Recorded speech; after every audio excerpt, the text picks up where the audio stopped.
सब ने मेरी राम राम भाई। जय हमारी संस्कृति, जय हमारे गांव। मैं सु विक्की हरियाणवी और लगातार हमारे चैनल पे जो तुम शख्सियत लगातार देखते रहो हो, मेरे साथ जो शख्सियत बैठे हैं सारे जानो हो। यमन गुड्डा भाई, यूथ आर्मी चीफ। और ईब हाल ही में चर्चा जो है यमन गुड्डा की हो रही है, क्योंकि एक बहुत ही सफल यात्रा जो इन्होंने निकाली है। सोच कर देखो, एक विशेष मुहिम लेकर आए हैं। उसके ऊपर हम बात कर चुके थे, सोच कर देखो। लेकिन जो यात्रा थी, यमन भाई पहले तो आपका बहुत बहुत स्वागत है हमारे चैनल पर। बहुत बहुत धन्यवाद भाई आपका, और आपके सभी दर्शकों को मेरी तरफ से नमस्कार। बधाई हो भाई, इतनी बढ़िया सफल यात्रा जो निकाली। पूरा झज्जर जाम हो गया था, इतनी भीड़ देखी लोगों ने, और बहुत ही ज़्यादा अच्छा काम करने लग रहे हो। देखो भाई, यात्रा के लिए बधाई तो युवा साथियों को देनी चाहिए, और मैं आपके चैनल के माध्यम से सभी साथियों को बधाई भी देता हूं और उनका दिल की गहराइयों से धन्यवाद करता हूं। और एक आश्वासन भी देते हैं, जब भी किसी युवा साथी के साथ कोई गलत व्यवहार करेगा, उसके अधिकारों को छीनने की कोशिश करेगा, तो इसी ऑफिस से, इसी कार्यालय से उनका समाधान होगा। और आपका भाई जितना उन्होंने मेरा साथ दिया है ना आज, मैं उनके लिए 24/7, एक आपने हर जगह लिखा सुना होगा, 24/7 आपका भाई उनके लिए अवेलेबल है। यमन भाई, चुनावी माहौल चल रहा है, अटकलें लगाने लग रहे हैं सब कि यमन गुड्डा कौन सी पार्टी की तरफ जाओगा, कौन सी पार्टी का सपोर्ट करेगा। के कुछ इन अटकलों के बारे में बताओ ना। देखो भाई, एक बात बताता हूँ।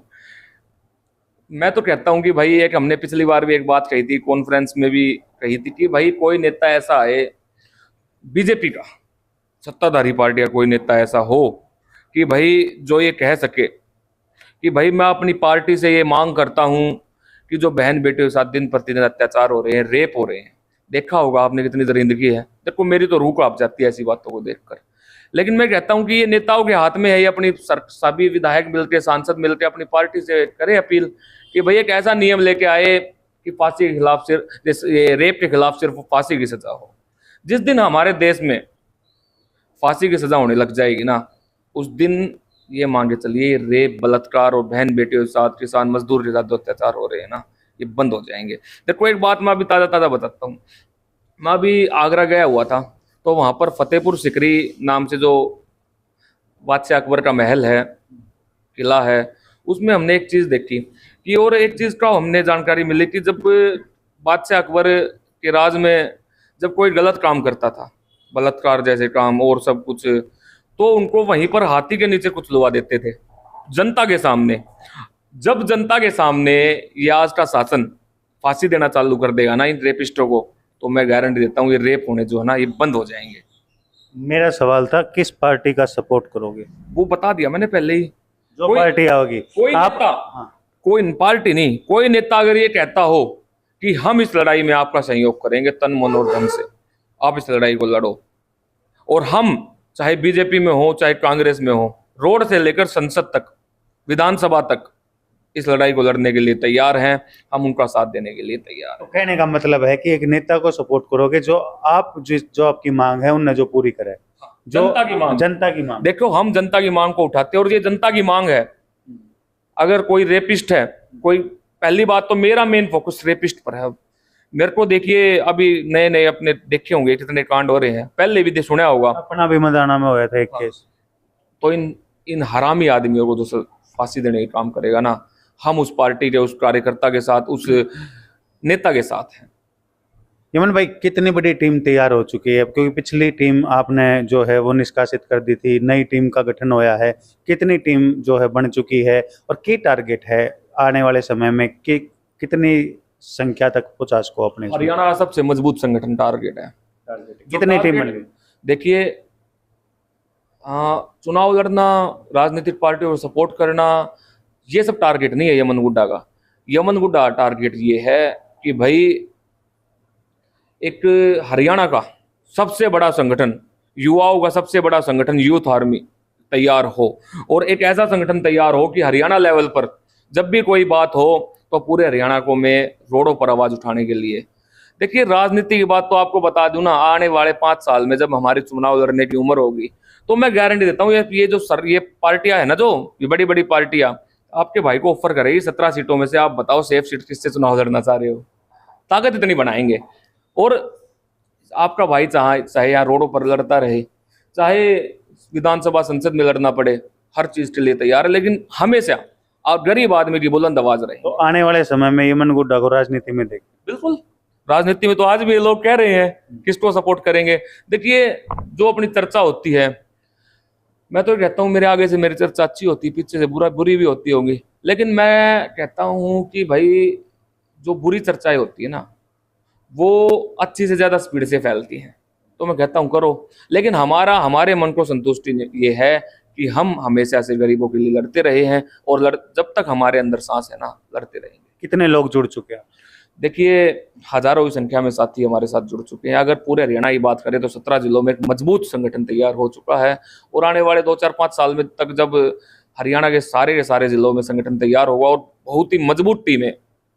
और जैसे ही चुनाव खत्म होता है, अभी तो देखिए साथी कोई जुड़ा भी हुआ है कहीं भी, तो वो अपने लगे हुए हैं। और देखिए, हमारे संगठन में ज्यादातर साथी जो हैं गरीब तबके से आते हैं। लगातार चर्चा का विषय है क्रीमी लेयर का एक मुद्दा जो बीजेपी गवर्नमेंट लेकर आई है, आपने उसके बारे में बताओ कि आपने ठीक लगा गलत लगा? देखिए, क्रीमी लेयर मैं कहता हूं अगर सही तरीके से लागू करो तो कर लो, हम तैयार हैं। लेकिन सबसे पहले क्रीमी लेयर को लागू करने से पहले इन विधायकों और सांसदों पर लागू हो।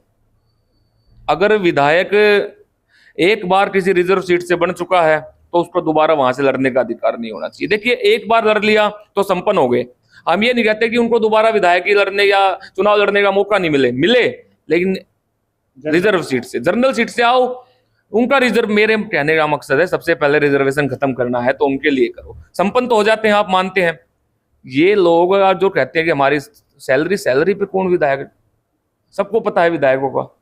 लेकिन सबसे पहले अगर किसी को हटाना है, क्रिमिनल लेयर में लेके आना है, तो वो विधायक और सांसद हों। यमन गुड्डा का सॉफ्ट कॉर्नर झज्जर विधानसभा से किस पार्टी की तरफ? बताएंगे जल्दी, कार्यकर्ता सम्मेलन करके बताएंगे। पूरी टीम को, झज्जर जिले की टीम को एक दिन इकट्ठा करेंगे, आने दो सब नेताओं को। कौन लड़ रहा है? सबकी नजर यमन गुड्डा के ऊपर। देखिए, मैंने तो पहले भी कहा, ये अपनी ताकत नहीं, ये युवाओं की ताकत है। और एक विश्वास दिलाते हैं आज युवा साथियों को भी और झज्जर की जनता को भी, जिसका भी साथ देंगे ना, अगर आपका काम नहीं करेगा ना, तो झज्जर जिले में बढ़ने की इजाजत नहीं देते, और घुसने भी नहीं देंगे झज्जर में 5 साल तक। आज का युवा भटक रहा है, नशे की तरफ जा रहा है।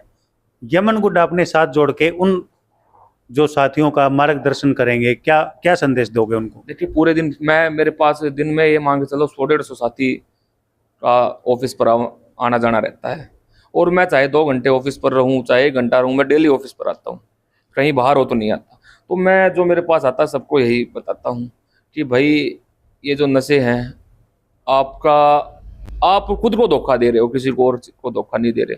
और काफ़ी साथी थे जो नशे करते थे, आज वो साथी, देखिए मैं ये नहीं कहता उन्होंने छोड़ दिया नशा करना, लेकिन वो कोशिश पूरी कर रहे हैं। और हमने कहा है हम हर चीज़ में साथ हैं, जैसा भी आप हमारा साथ मांगोगे हम आपके साथ खड़े हैं हर चीज़ में। 1 महीने से के लगभग हो गया आपका ऑफिस खुले हुए, कोई भी समस्या लेकर पहुंचा थी? देखिए, समस्या तो जब ऑफिस नहीं था तब भी आ जाते थे लोग। मैं तो ये चाहता हूँ कि मेरे पास कोई समस्या लेके आए ही ना, समस्या पैदा ही ना हो।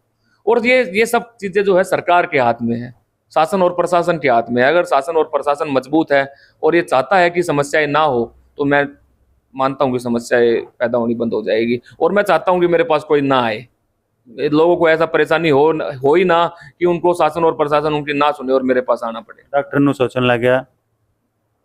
नहीं, डॉक्टर कुछ नहीं सोच रहा भाई साहब।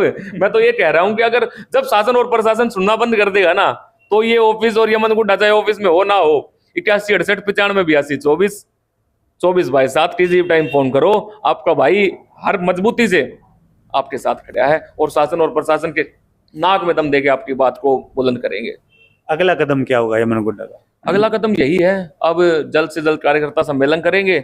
और देखिए, भागीदारी होनी जरूरी है। महापुरुषों ने कहा है, जो आदमी चुनाव में भागीदारी नहीं ले सकता ना, हमारी भागीदारी इतनी ही होगी कि एक ऐसा नेता मिले जो हमारी बात को सुने, हमारी मतलब मेरी नहीं, जनता की बात को सुने। और अगर बनने के, देखिए गलती किसी से भी हो सकती है, अगर 1% हमारी बात को नहीं सुनेगा ना, तो हम उसको घुसने नहीं देंगे धर्म। ये आज इस बात को आप याद रखना। चुनावी माहौल में जनता को चुनाव के प्रति जागरूक करते हुए क्या कहना चाहेंगे यमन? बस यही कहूंगा कि वोट डालें, और वोट डालने से पहले सोच कर देखो, जो हमारा अभियान है यही है। आप किसी की भी वोट डाले, मैं आपको फोर्स नहीं करता, मैं आपसे अपील नहीं कर रहा, लेकिन आप सोच कर जरूर देखना कि कौन आपके काम आया और कौन आपके काम आ सकता है। बहुत बहुत धन्यवाद। ये थे यमन गुड्डा। सोच कर देखो, एक विशेष मुहिम के साथ आप लोगों के बीच में आपकी समस्या के लिए यूथ आर्मी, एक युवाओं की फौज हमेशा तैयार है। जो यमन गुड्डा भाई का नंबर है वो भी हम डाल देंगे, किसी भी समस्या के लिए उस पर संपर्क कर सको हो। आपके कोई सवाल है जो यमन गुड्डा से पूछने हैं, आप कमेंट के माध्यम से बता सको हो। इब एक हमारी जो विशेष मुहिम हमारे चैनल का एक इनिशिएटिव है, बरसात के मौसम में बहुत बढ़िया टाइम है यो, 2 पेड़ माँ बाप के नाम, माँ बाप के नाम 2 पेड़ लगाओ ताकि आने वाली जो हमारी पीढ़ियाँ हैं वो जी सकें। वीडियो ने घनी शेयर कर दियो, चैनल ने सब्सक्राइब कर दियो। सब ने मेरी राम राम भाई, सब ने मेरी राम राम।